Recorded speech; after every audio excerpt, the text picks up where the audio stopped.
Memang ya hari ini yang kita lakukan selain kita meluncing Vivo, kita juga ada soft launching untuk Smart SIM ya.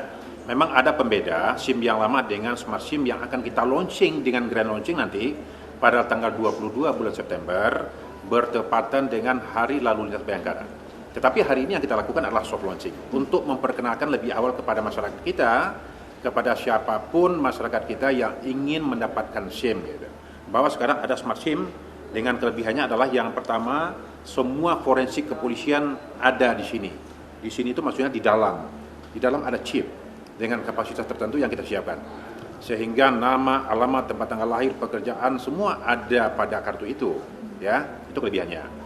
Kemudian yang kedua juga, pada saatnya nanti ketika kita sudah betul-betul mengeluarkan ini, ya, dan mulai hari ini memang sudah kita uji coba, dan nanti grand launchingnya di tanggal 22 itu juga bisa tertera di sana apa saja